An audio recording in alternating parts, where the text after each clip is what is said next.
So let me just say that two things here. Always difficult to follow David Frost when he's in his sloughs. And then second, as I said to Chafiwe, I can't stand up here and not have a tie because I'm from the meetings and events industry. So forgive me for that in doing this. And also, I've realized that I'm getting old, so I might move to the other monitor to see as to where we are. And if you guys can maybe just allow me to click. There we go. So as a typical meetings and events person, I've actually got an agenda put out for you as well. But I'll be as informative as possible. So I've got a full agenda. Make sure we stick to that. But let me just say this to you, colleagues, that if you're sitting in this room, and I'm fortunate to always get to rooms where there are more tourism people than meetings people, I'm hoping that by the end of the session, you understand that the fundamentals of where we want to position ourselves from a South African perspective, that the meetings event component is probably the largest component to move people quicker. And look at all of you right now. If I ask you where you're going to be, God willing, you will be at the TBCSA conference in September 2026. You will be there, right? Some of you had this on your calendar a year ago, right? So that's how the meetings and events space works. We know what's going to come in the future. And in some instances, some of our destinations have got events booked up for 2030 and 2032, between 2025, right? We know the World Cup is coming in 2027. A couple of hours ago, Coldplay announced that they're going to start their global tour somewhere in Southern Africa, right? And that's in 2 years' time. Just make sure you take the right partner to the Coldplay concert, but just saying for a friend. Cool. So, and I was sharing this with Dorcas, and some of you might have heard the story before. My dad's 79 years old. He doesn't believe that this is a job.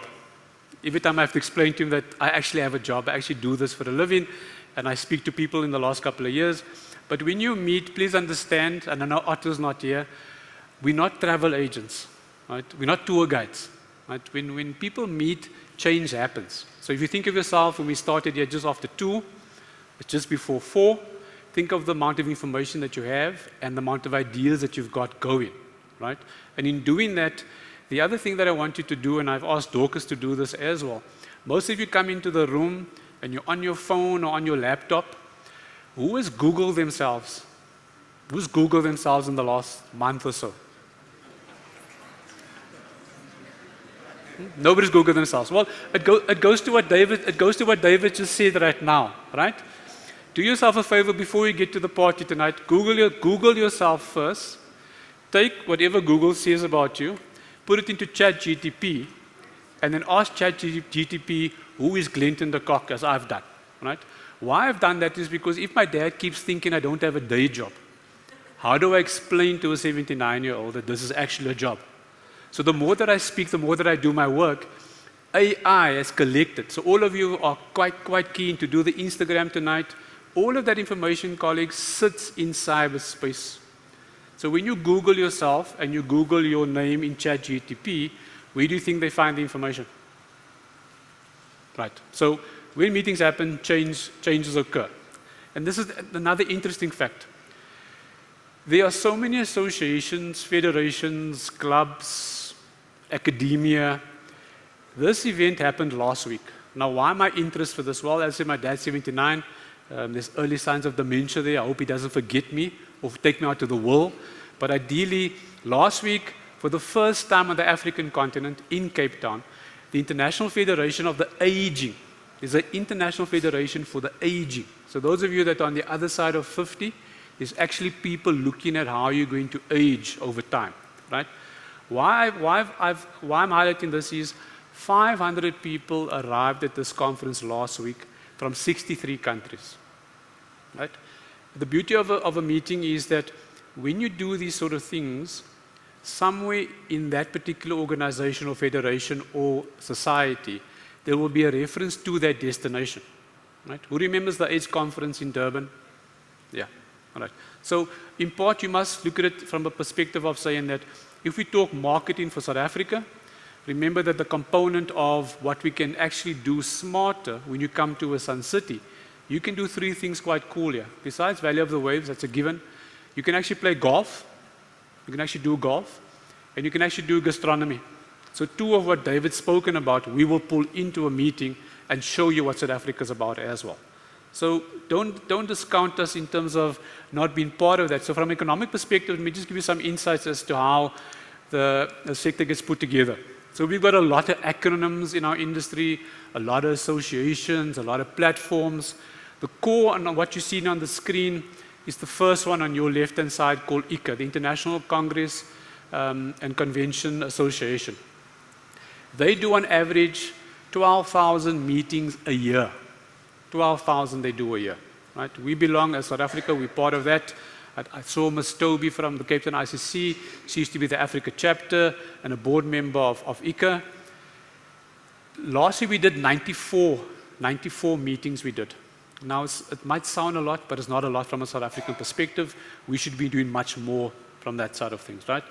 But the beauty of that is that with each, and something that David said in terms of your joint marketing agreements, ours is a little bit different when we go to activation. It's about working within the association space. It's about working within the core of where you find yourself, and AIPC, which is predominantly within your convention center space, and Ms. Toby is a board member of that, is where you are able to extract what's going to happen in terms of RFPs and where the destinations are finding themselves. Critical to this is what we've done from a South African perspective, and particularly and the work that we've done from a SAACI and TBC perspective is how do we ensure that we have representation, and how do we ensure we have access to that data?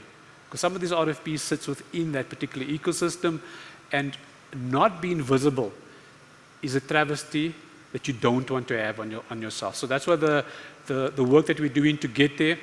Sia and David has covered some of the issues around global perspectives and the impact there, so I won't spend some time. So just give you some clear indication around the numbers, where we are from Africa, and particularly a South Africa perspective. Indications are in the studies that we've done and the research that we've done is that there is potential for greater growth. Not potential for growth, but for greater growth. And growth beyond the capitals. Growth beyond Cape Town, growth beyond Durban, growth beyond Johannesburg. Right? We can get that done.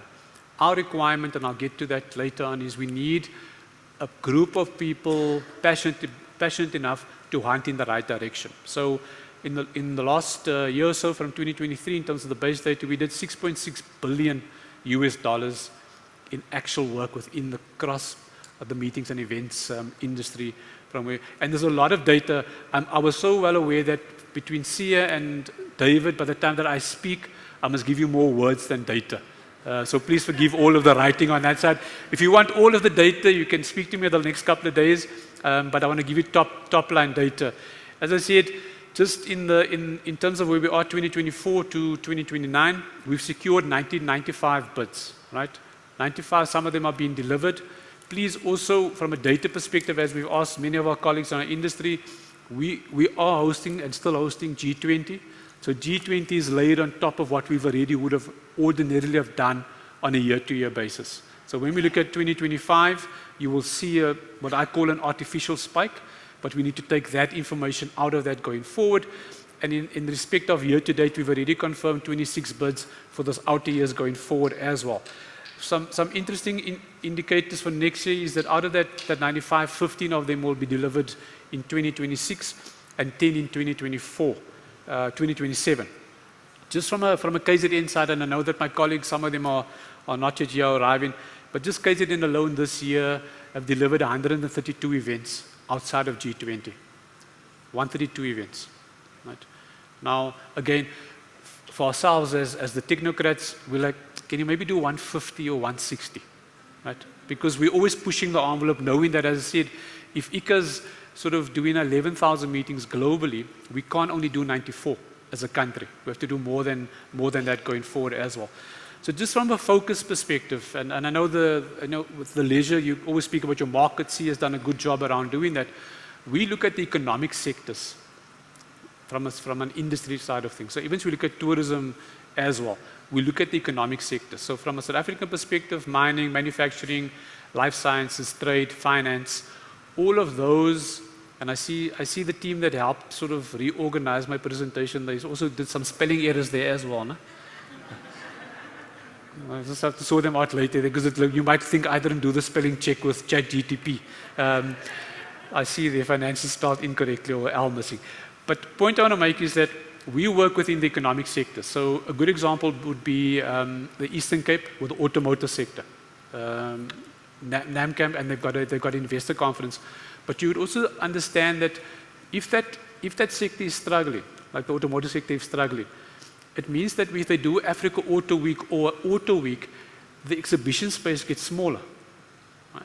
And the challenge with that is, if you look at what's happening on Africa, and I had the privilege of speaking in Nairobi last week, a lot of the brands that should have invested in South Africa have gone into Nairobi, which means that Africa Auto Week could potentially be lost to South Africa because they've got a better presence in that part of the world. So it's quite important that in our understanding of where we are in terms of, as CSA, defending those markets, we're also looking at where can we grow. So obviously the green economy around renewables and green hydrogen in respect of where those companies are and which countries they are as well.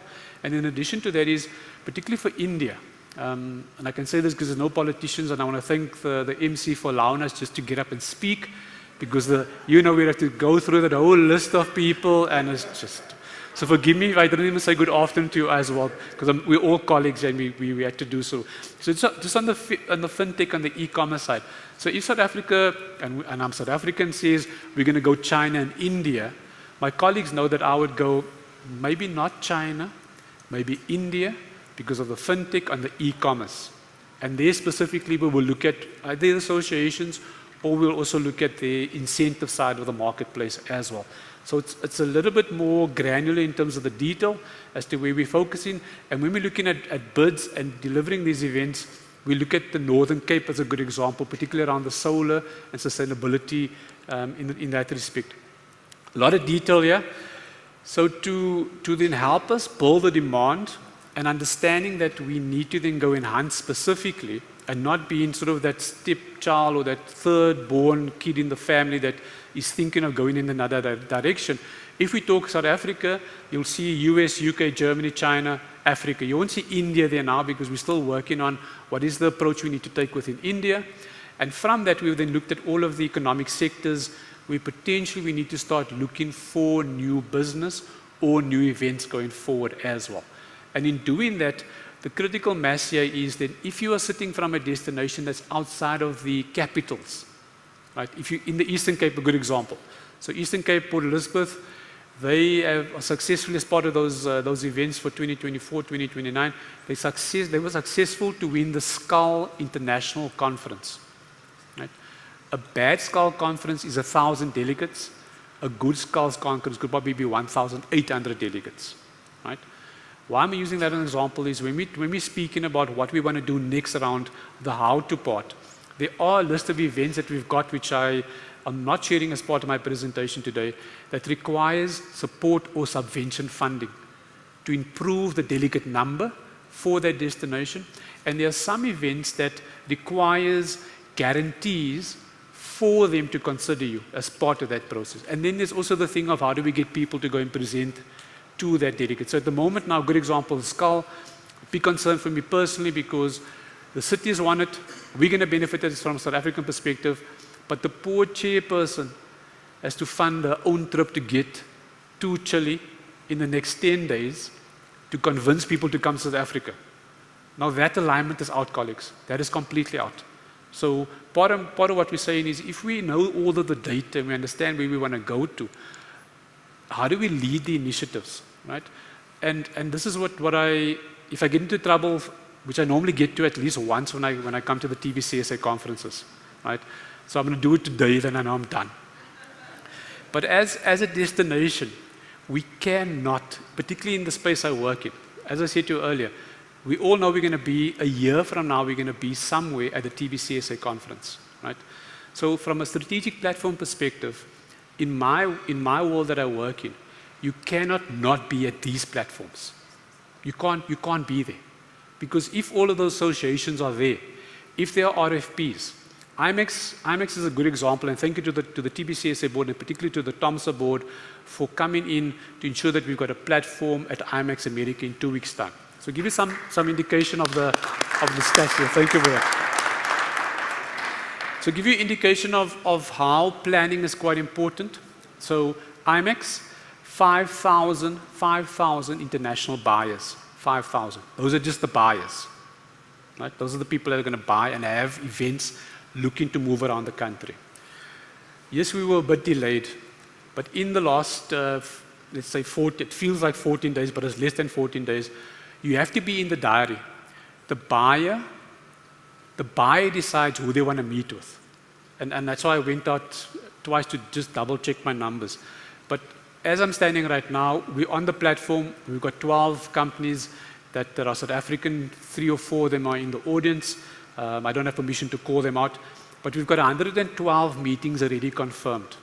The show is 2 weeks from today. We've got 112. We're hoping to get 300 meetings with a conversion rate of close to at least 45% to get events into the future as well. And for each of these platforms, particularly in the meetings and event space, if you are not there in advance, so IBT, and I'm not calling you out, Daryl, but IBTM World in Barcelona is 8 weeks away, right? We have to get onto those platforms. If South Africa is not there, this is the impact that happens for us in the meetings and event space. The rest of Africa shakes a little bit because South Africa is not there, right? And I think the coming days, we have to understand that we are the stewards of our industry. We are the stewards of our industry. I mean, this is called a leadership conference. So if we're not frank about how we want to get things done for South Africa, then I'm really going to ask some of you, are you South African? I'm going to ask you that because sometimes we stand here and we go like, we must do this. And then next year somebody else comes and says, we must actually do this. Colleagues, I don't know where you are, but I'm like, let's draw a line. Let's just draw a line. Let's just get on with the work, because if we talk transformation, colleagues, if we talk the next generation, people in this room, you are the people making that decision. We must get the work done. And in getting the work done, earlier planning helps all of us, right? There are some of you right now, I don't know where you are, but I love speaking about my family. They don't want to give me an NDA so I can speak more about them publicly. But I got a WhatsApp with the Christmas lunch menu. Like why? Well, my point being is that one person is a planner, right? And in the meetings and events industry, planning is fundamentally important, because you have got to make a decision to go to a Meetings Africa, to go to an African Eden platform based on a budget, right? And through that budget, access to the buyer is critical to do that. So we've got a lot of work to do in which we must just be a little bit more comfortable in challenging each other to get the work done moving forward. So how we, and let me be clear, there's sufficient support for our industry. What we're not doing is we're not aggressive enough in the marketplace, and we're not converting fast enough in the marketplace as well. So South African National Convention Bureau, bid support, and that's why we work quite hard with them from a private sector perspective, is how do we increase the support around the funding for bid support, right? How do we actually do that? How do we ensure that that national association program, which takes events to different parts of the country, how that is funded effectively? And critical to that is, there are events that might not have been given support at a bid support level or at a national association level, but need subvention funding. And that's been our motivation as part of the push into the TBCSA and into TOMSA as to how do we get that right. The one point I want to highlight here, besides issues around skills and digital infrastructure, is we've recognized that as the meetings and events industry, we have to form a singular body. We've got 14 associations that cut across whether live events, culture. We've got an association that just looks after all of the old opera houses.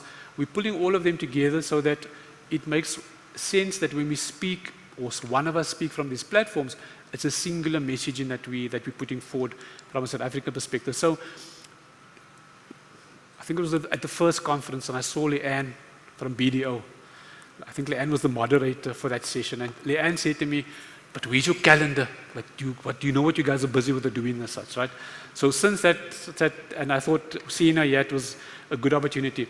What we started to do now, because of G20, and this is just a snapshot, we're starting to layer all of our signature events So whether it's the Two Oceans, the Durban July, the DSTV Delicious Festival, the TBCSA Conference, we're starting to layer that sort of eventing calendar on top of the events that we've already won, and then trying to figure out which time of year and which part of the country we've got gaps. So I didn't do the rest of the year, but I've got that. I can tell you that October, November, and December next year doesn't look that great from a meetings and events perspective. But what it also helps us here now is that when you look at March, right, you've got Live Golf that sits there 20 to 22 of March. The challenge with Live Golf, while we accept that it's a very important, good sort of initiative, if it's a once-off event, your sustainability is a factor because it means it's sunken investment there. What we're trying to achieve here in terms of a holistic approach is we are these signature events like Mining in Durban or Meetings Africa or Africa's Travel in Durban that allows you to drive sustainability for the youth, for the SMMEs. And then on top of that is to then also help you go, this part of the country, we can't or we don't have the carrying capacity for events, which will help you with the regional spread as well. So there's a lot of work that still needs to be done. And at the strategic level, we clear from our perspective is that we need to move beyond the capitals. And we also need to ensure that besides strengthening our airlift access, it's about, which I speak a lot about within the TBCSA fold, is it's all well and good to have air access to get people here.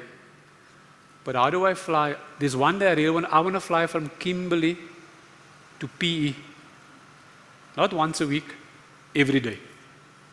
Right? Because if you're an operator, and as David said, if we're going to move everybody out of Kruger, we're going to move them out of Cape Town, it's about access. It's really about access. And that's critical for us to understand how do we then, as much as we build an international air access program, a regional South African access program is then required. And my final closeout point is, and we're good at this from a South African perspective, and again, look, I've got 2 or 3 people in my family, they love telling that family story like 55 times a different way, right? But can we tell South African stories that are really cool, like really, really cool? I mean, when you Google yourself later on, I'm hoping most of you do that. You might find 1 or 2 pictures there that you don't want to have there, right? There might be something that you did in university. The clarity that I want to leave you with here is that everything we put out in the marketplace, somebody is Googling South Africa at the moment. They're Googling South Africa at the moment. And if we don't drive, as David said, if we don't drive the algorithms, if we don't drive positive messaging, then we've got ourselves to blame, colleagues. We have ourselves to blame. The onus is upon ourselves as to how do we move forward. So my takeaway is quite simple. Every meeting counts. Every meeting counts. Whether it's small, bigs, every one of them counts. All I'm asking you to consider the next couple of hours or days is how do you become an ambassador for the sector that can actually change part of where you live in South Africa through having a meeting, through having a conference, through driving a particular sport. Right? You have the ability to do that. You need just a small group of people. And then the final point is there, it's not about collaboration anymore. Can we just take that word out of our vocabulary as South African tourism as a general? I don't want to don't collaborate with me, right? I want to do something with you. I want to implement something with you. I want to come back next year and say, Glenton, you said the following, where's the results? Can we hold each other accountable, please? Can we do that, right? And I do promise not to wear a tie tomorrow, but thank you very much for your time.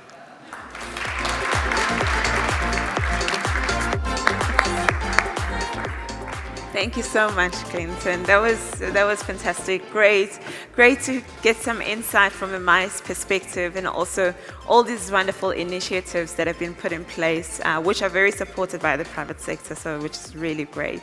So we've got a bit of time. I thought that maybe we could pass the mics around for any questions for our 3 guest speakers that we had today. So if anyone's got a burning question after the 3 presentations, the thoughts, the comments, you are welcome now, because we are a little bit ahead of our schedule. Anyone? No? Oh, there's one. Can I have a mic over here on my left?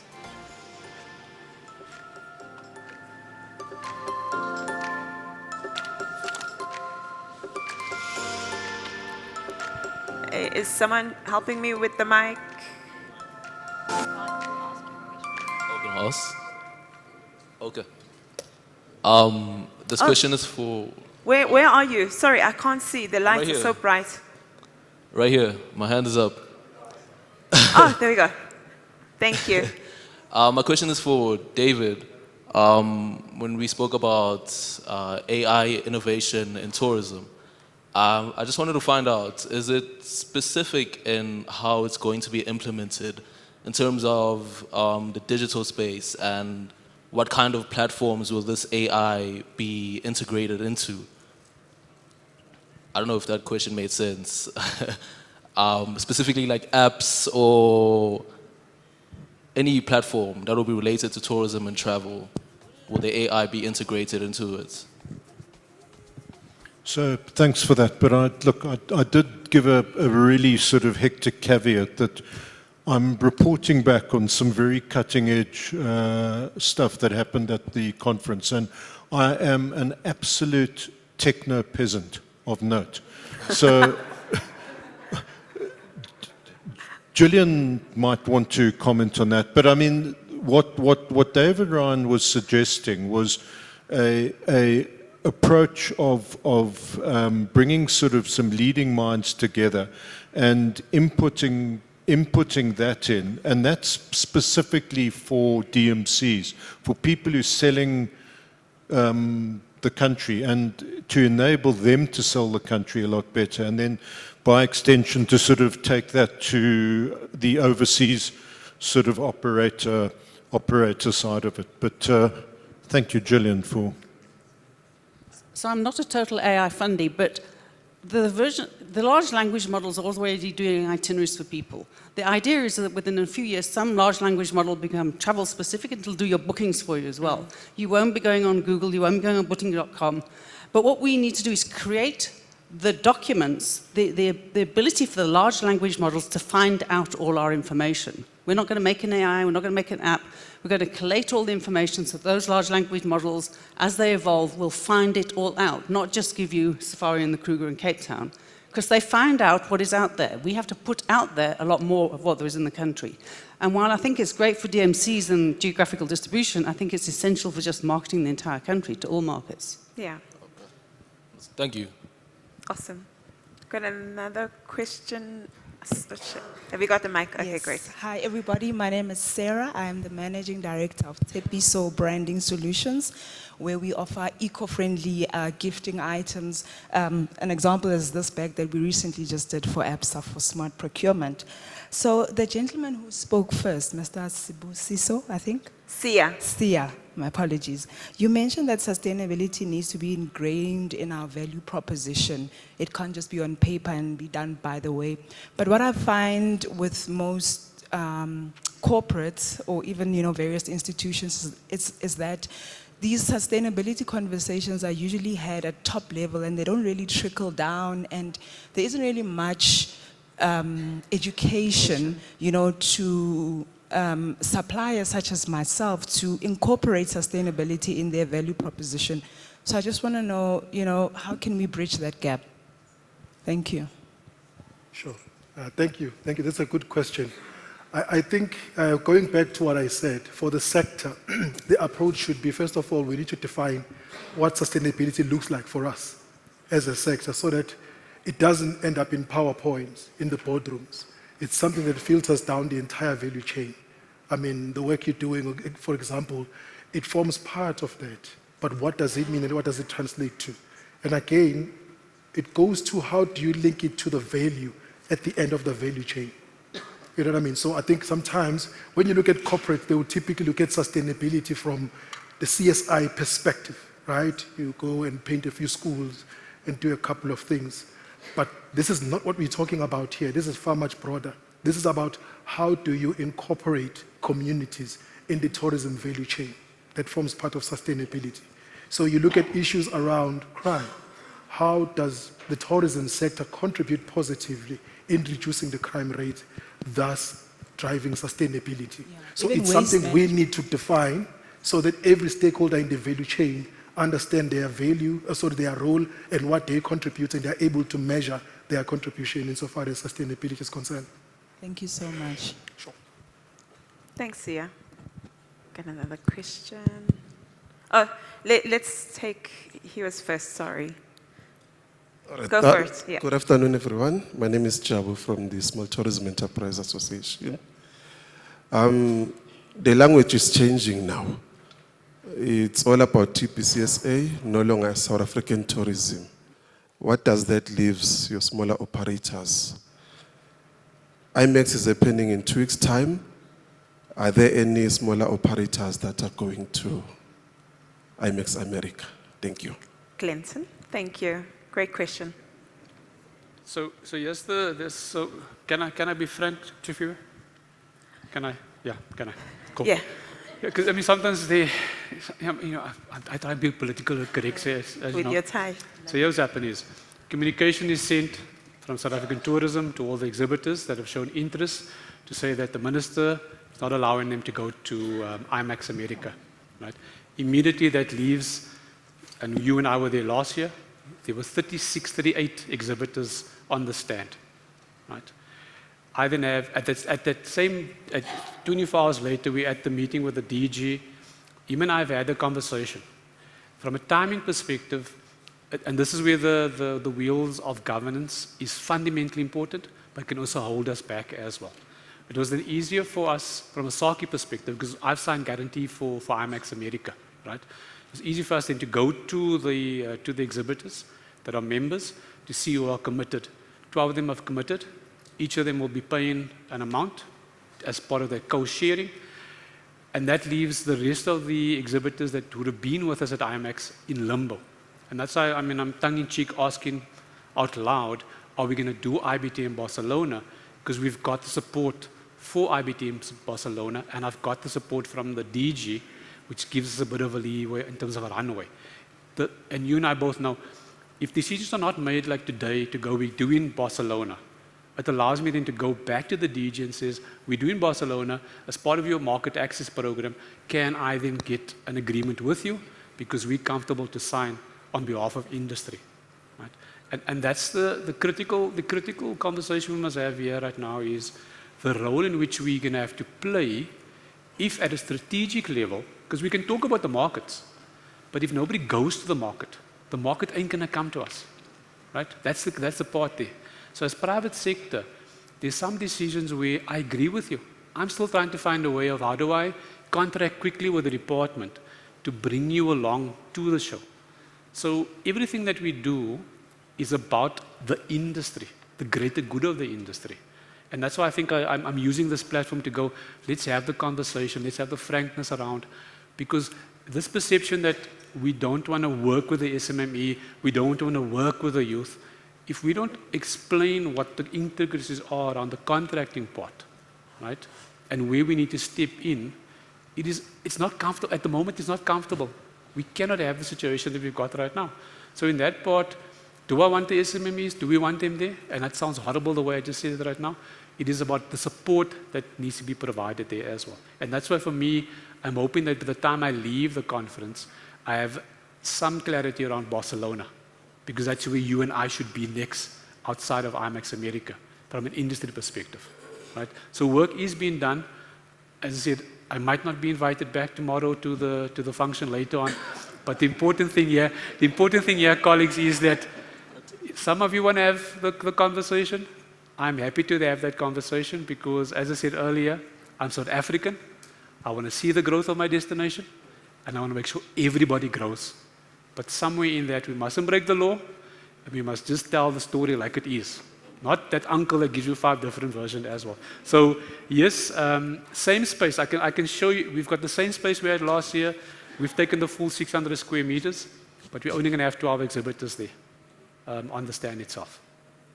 Oh, awesome. Cool. Thanks, Glenton. I feel like after this, now every time you see Glenton, you should just declare that you are South African. Just saying. Okay, so we'll take one last question. I don't know if we've got another one, because I think the tea break is ready. Oh, we do have one more at the back, so I'll take yours and yours at the back. Thank you. Afternoon, everybody. I'm Lael Bethlehem from Genesis Analytics and the Tourism PMO. Firstly, can I say I think we've had 3 fantastic presentations, really informative, full of data, and also highly, can I use the word, charming and entertaining. So thank you very much for the 3 presentations.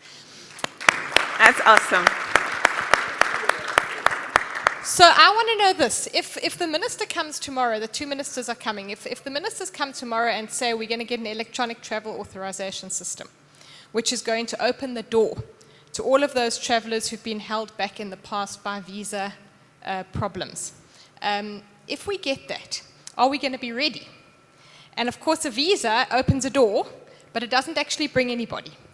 And what can we do to open those big markets that David spoke about, China, India? David always usually mentions Mexico. There are other emerging, all sorts of interesting source markets. People are talking about travelers coming from Ghana to South Africa in great numbers, Nigeria, other parts of Asia, Japan. The Eastern European countries that have been held back by visas in the past. So if the door opens, then are we ready? And then specifically, I wanted to ask Glenton, what about meetings and events from Asia? If we say that India and China are these really big emerging, is that only leisure? Is it also business tourism? Is it also events? What can we do to really take advantage if we do get a really big movement on visas? Awesome, great question. So I'm going to ask Glenton to answer. Maybe David also wants to pop in on there. Let me go first on the visa stuff. Like I don't look exciting, but I'm very excited, right? Because what it does from a meetings perspective, as I said, that's why we did the calendar. Meetings Africa for me is the first opportunity outside of the rest of what's happening for the remainder of the year that allows us to actually test if it works, right? In addition to that is my real dream for the electronic visa is that if we give the department a calendar, whether it's Live Golf or Formula One, Delicious Festival, if you're applying for your visa, click down box, click onto that, all the support documentation comes to you, done. So that's my first. The second take on China, there's no hesitation from ourselves not to do China, right? But we're mindful of China, even in Latin America, all of them are in the same space we are, which is driving to get growth in the marketplace.